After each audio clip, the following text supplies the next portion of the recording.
Halo Sobat pencinta Donghua, kali ini kita akan melanjutkan cerita Battle Through the Heavens Benua Kaisar. Cerita dan video ini diambil dari channel Nobarta. Tanpa banyak basa-basi, mari kita simak alur ceritanya. Melanjutkan dari cerita sebelumnya, Yalo yang mendengar Xiaoyan terluka parah, dia segera bergegas bersama Yotian. Scene berganti di kediaman keluarga Warcraft. Di kejauhan, sosok panjang dan besar terlihat samar-samar dengan cahaya warna-warni. Sosok itu bergerak dan mengungkapkan bahwa itu adalah seekor ular surga menelan piton. Kepala ular bersinar dengan cahaya 9 warna dan aura membunuh terpancar dari mata ular itu. Surga menelan piton 9 warna tiba-tiba berubah menjadi sosok yang sangat cantik. Sosok itu adalah Cailin, istri Xiaoyan. Sekarang kekuatannya meningkat dengan pesat. Terlihat seorang pembawa berita datang dengan tubuh membungkuk. Dia melaporkan bahwa sekarang Xiaoyan sedang dalam masalah. Cailin yang mendengar itu, sosoknya langsung berubah menjadi cahaya 9 warna dan menuju lubang cacing yang mengarah ke Xiaofu Mansion. Scene berganti. Di aula Xiaofu Mansion sekarang menjadi sunyi. Banyak orang-orang Xiaofu yang pergi untuk menjemput Xiaoyan. King Hao, Yotian, Yalo, dan yang lainnya menunggu dengan cemas. Orang-orang klan Yao sudah menyiapkan kolam ramuan. Mereka hanya menunggu kedatangan kelompok Xiaoyan dan memadukan mereka semua ke dalam kolam. Efek penyembuhan yang ada di dalam kolam sangat luar biasa. Bahkan mereka yang terluka serius memiliki peluang sembuh dalam beberapa hari. King Hong mengirim seseorang menyegel lubang cacing untuk memungkinkan Xiaoyan dan yang lainnya lewat tanpa hambatan. Tiba-tiba di dalam lubang cacing, sosok melintas dan momentum kuat menarik perhatian semua orang. Semua orang saling memandang. Ketika melihat sosok cantik yang keluar dari lubang cacing, itu adalah Cailin yang baru saja tiba di Xiaofu Mansion. Sun-Er yang melihat ini, dia segera bangkit dan memeluk Cailin. Xiaoyan Gege sekarang dalam masalah besar. Orang yang memiliki kontrak darah dengannya bisa merasakan bahwa kondisinya sangat lemah. Ucap Sun-Er kepada Cailin. Dia pasti selamat. Ucap Cailin membelai rambut Sun-Er untuk menenangkan pikirannya. Setelah orang yang tak terhitung jumlahnya menunggu dengan cemas, akhirnya lubang cacing mulai berfluktuasi. Pria paruh baya dengan baju besi hitam berjalan keluar dengan membawa Xiaoyan. Saat ini nafas Xiaoyan sangat lemah. Cailin yang melihat nafas Xiaoyan melemah, matanya berwarna merah dengan sangat marah. Xiaoyan, Anda harus ingat bahwa hidup Anda berada di tangan ratu ini. Tidak ada seorang pun yang mampu mengambil nyawa Anda kecuali ratu ini.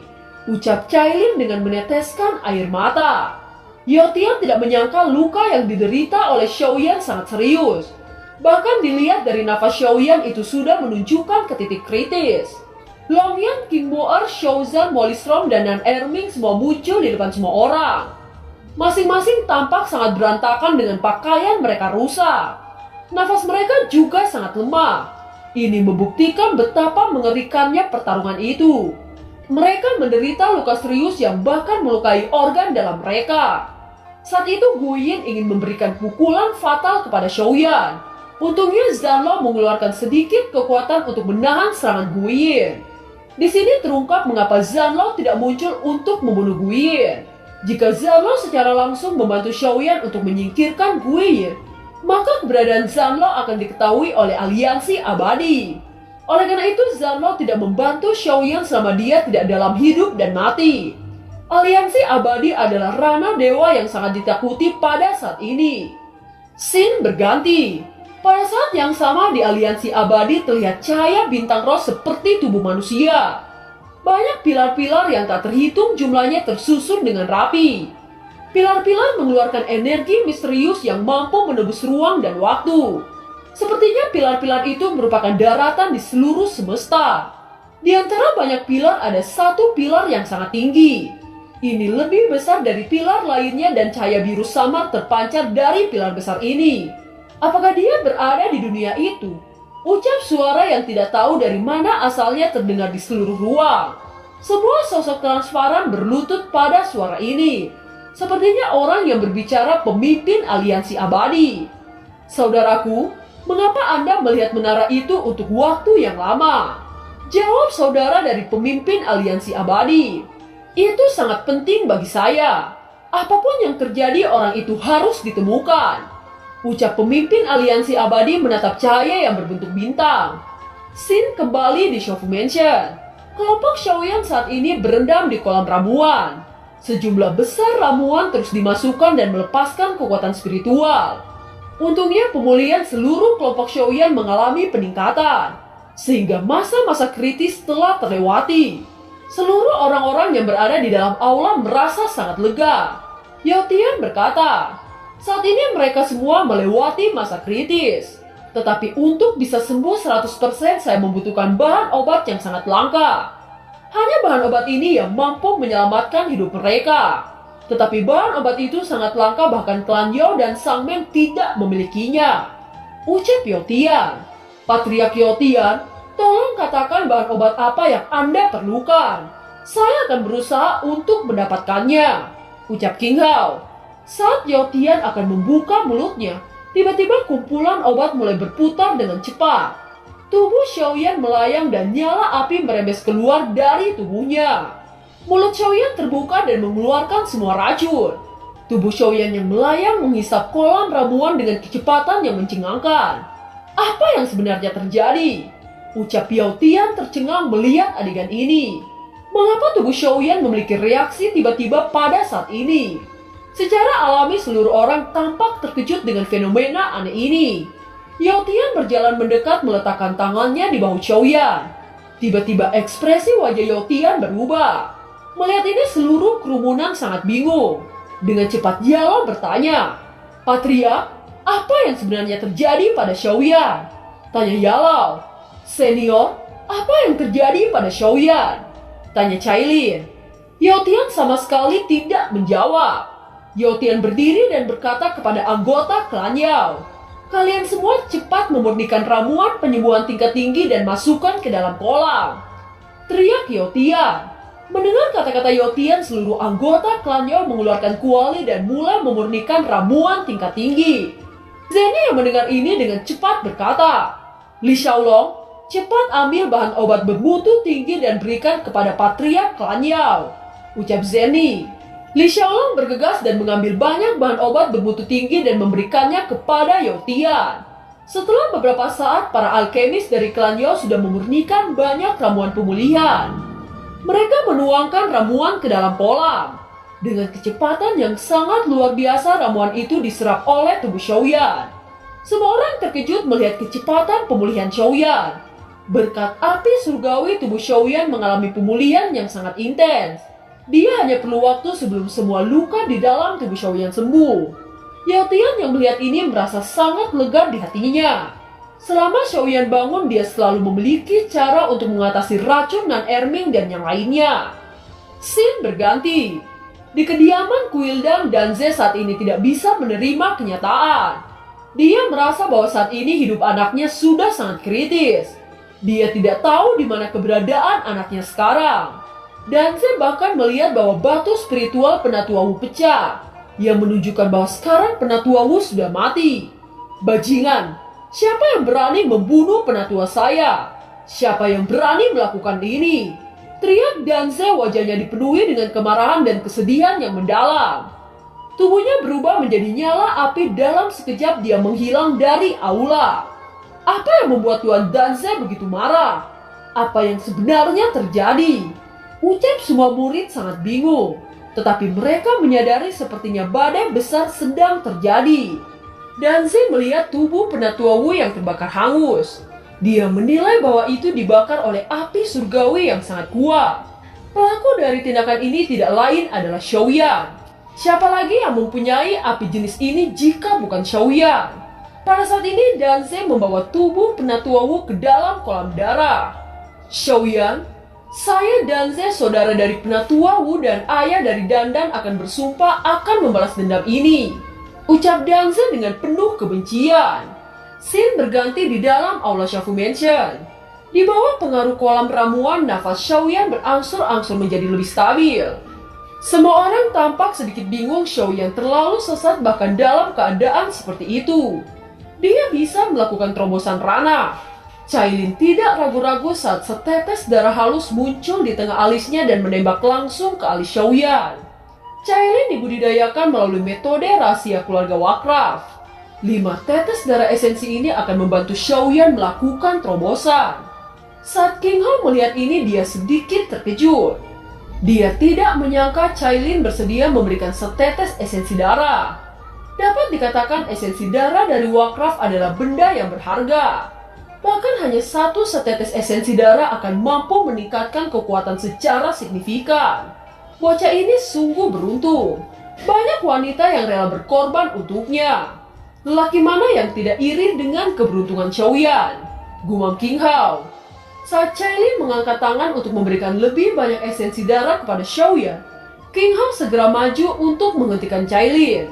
Dia dengan cepat berkata, "Anda tidak diizinkan memberi esensi darah lebih dari 1 tetes. Jika Anda memberikan lebih, maka itu bisa melukai jiwa Anda." Ucap King Hao. "Hanya dengan menyakiti jiwa itu bukan masalah bagi ratu ini." Ucap Cailin sekali lagi meniup setetes darah di alisnya dan menembak ke arah alis Xiaoyan. King Hao tampak cemas. Dia tidak menyangka Cailin sangat keras kepala. Jika Cailin memberikan banyak esensi darah, maka itu akan mempengaruhi peningkatan Cailin di masa depan.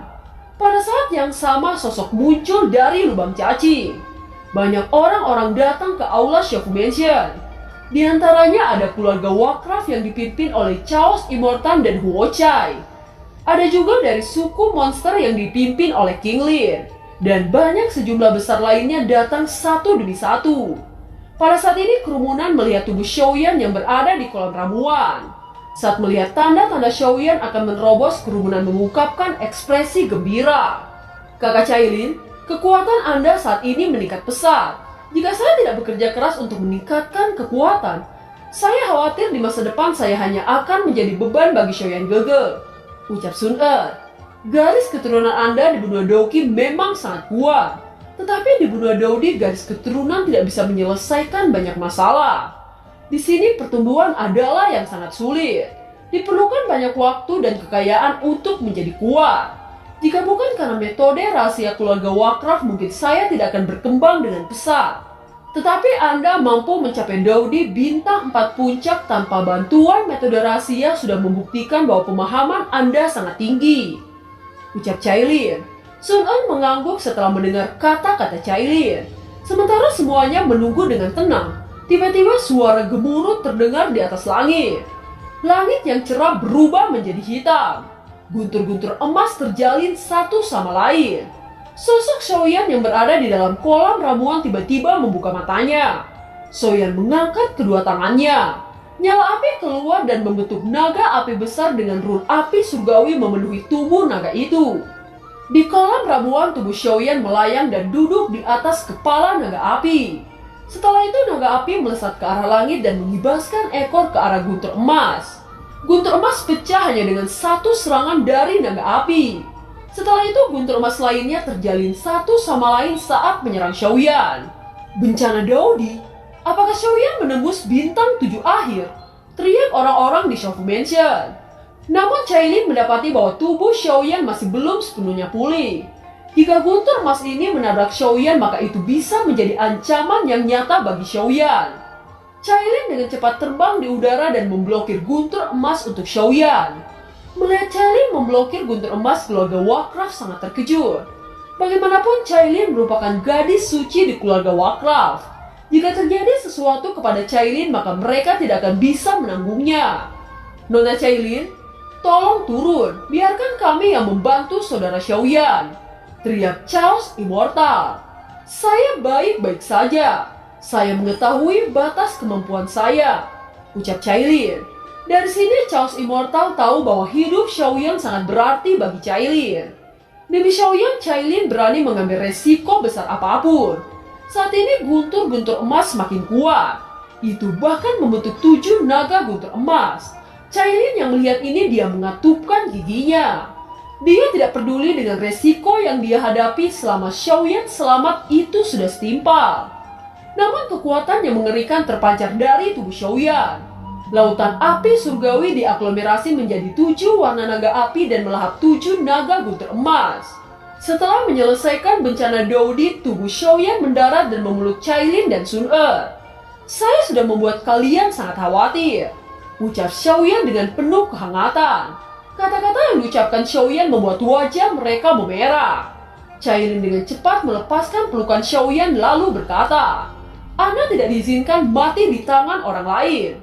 Nyawa Anda harus milik ratu ini. Oleh karena itu di masa depan Anda harus memastikan bahwa nyawa Anda tidak dalam bahaya, ucap Cailin dengan dingin. Xiaoyan terkejut mendengar kata-kata Cailin.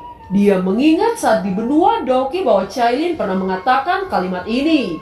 Xiaoyan tersenyum lalu berkata, tentu saja itu benar.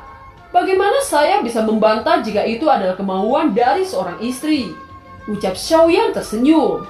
Mendengar kata-kata menggoda dari Xiaoyan, Cailin memerah dan tidak bisa menahan rasa malu di depan Sun Er. Sesaat kemudian Xiaoyan berjalan menuju Yotian lalu bertanya dengan serius, Guru, bagaimana keadaan mereka? Tanya Xiaoyan. Yotian berkata tanpa daya, keadaan mereka yang paling buruk adalah Nan Erming. Guru hanya mampu membuat penundaan racun jiwa. Jika racun itu tidak dibersihkan maka akibatnya akan fatal, ucap Yotian. Mendengar penjelasan dari Yotian, Xiaoyan mengerti. Xiaoyan segera duduk mengeluarkan bunga kehidupan dan obat langkah lainnya. Dia tidak punya waktu untuk menunda dan segera memurnikan bunga kehidupan. Xiaoyan sekarang adalah alkemis kelas 7. Untuk memurnikan bunga kehidupan bukan hal yang sulit baginya. Untuk menyelamatkan mereka semua, Xiaoyan berpacu dengan waktu. Semakin cepat memurnikan bunga kehidupan, maka Xiaoyan memiliki peluang besar untuk menyelamatkan mereka semua. Selama itu bisa memperpanjang kehidupan Nan Erming, maka akan ada cara untuk menyelamatkan Nan Erming. Xiaoyan membungkus semua bahan obat dengan api surgawi. Di bawah pembakaran api surgawi, bahan obat menjadi cair dan menyatu dengan cepat. Dan film pun berakhir. Terima kasih telah menyimak dari awal sampai akhir ya. Sampai jumpa.